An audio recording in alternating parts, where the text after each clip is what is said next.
Good evening, daughter. This is my title, Effects of the Combined Core Proprioceptive Training on Dynamic Balance, Movement Quality, and Dribble Jump Shoot Performance among adolescents 15 to 18 basketball players in Henan Province. This is my problem statement. First, basketball, one of the most popular sports in China, has seen a decline in performance in recent years, primarily due to outdated training methods and the dominance of empiric approach.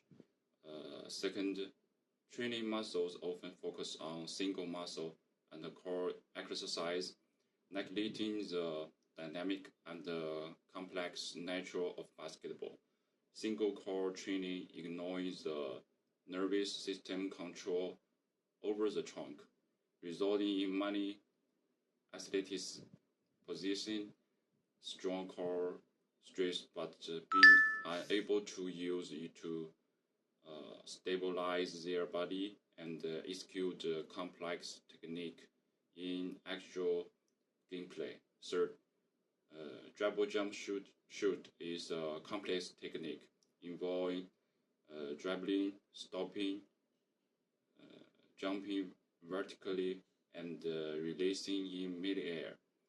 This process requires not only core strength but also the nervous system control over muscle and spatial perception.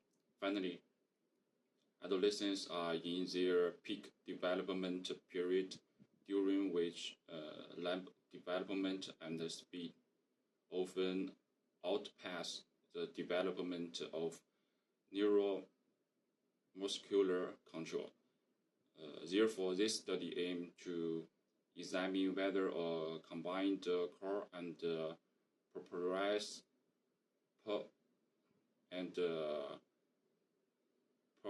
proprioceptive training model can better address the dynamic imbalance and the movement distortion caused by insufficient neuromuscular control in adolescent athletes during dribble jump shooting, thereby establishing a more efficient and practical training model. And this is my research objective. This study aimed to examine the impact of combined core training and proprioception training on dynamic balance, movement quality, and the dribble jump shoot performance of adolescent basketball players in Henan Province.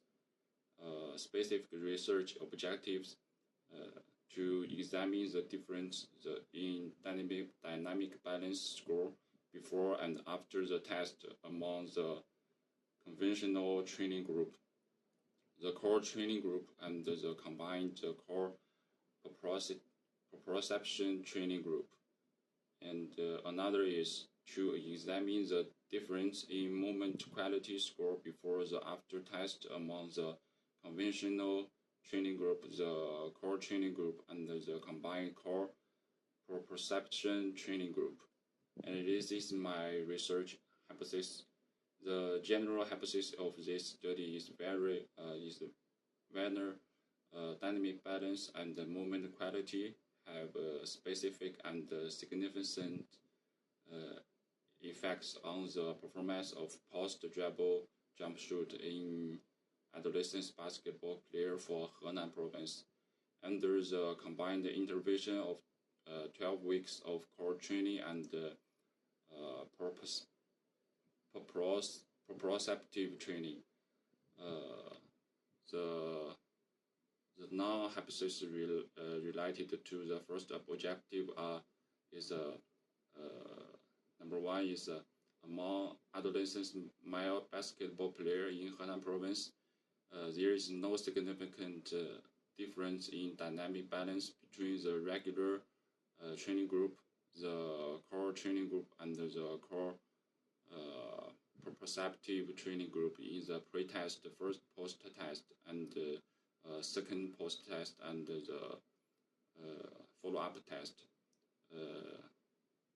HO2, H02, among adolescent male basketball players in Henan province, there is no significant difference in movement quality between the regular training group, the core training group, and the core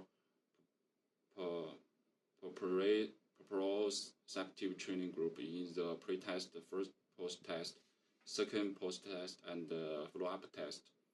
The non-hypothesis related to second specific objective, H03, among adolescent male basketball players in Henan province, there is no significant difference in post-dribble jump shoot performance between the three groups in the pre-test, first post-test, and second post-test, and follow-up test. And this is my research design. This is study adopt a cluster randomized control trial design with group as a unity of randomization rather than individuals. Participants were selected for a group that made the experimental intervention condition and were divided into the core proprioception training group, core training group, and the regular training group. By joining lots, subsequently the core proprioception group received core training and proprioception training. The core training group received core training intervention, and the regular training group received daily standard training. In addition, the dependent variable were tested 4 times, pre-test before the intervention, post-test 1 after 3 weeks, 6 weeks of intervention, post-test 2 after 12 weeks of intervention, and a follow-up test in 4th week after the end of the intervention. Population and sample size. In this study, the participants in the 3 groups were all healthy male adolescent basketball player age 15 to 18 from Henan province with more than 3 years of training experience, athletes who have had sports injury or are currently receiving treatment within the past 6 months are excluded. This study uses G-Power software to calculate the sample size. The sample size was used medium effect size 0.25 with alpha 0.05. The power is 0.80. The number of groups is 3, and the number of measurements is 4. The total required sample size was calculated to be 30 subjectives. To account for the attrition rate, the number of recruits in each group was increased by 4. So the final number of participants in this study was 42. This is my data collection. I random the assessment 3 groups. 1, 2, 3, and gave them a baseline test and receive a 6-week training, and after post-test 1 in 6 weeks, and after that is receiving another 6 weeks training, and I gave them post-test 2. I forgot the put in the follow-up test in there, And final, I give the data analyze. This is my data analyze. Experimental data were statistically analyzed using SPSS 29 software. The significance level was set at alpha less 0.05. The data analyzed muscle in this study were divided into conclusive analysis and descriptive analysis. First, check the data for integrity and outliers. For continued variables, mean and standard deviation are used for description.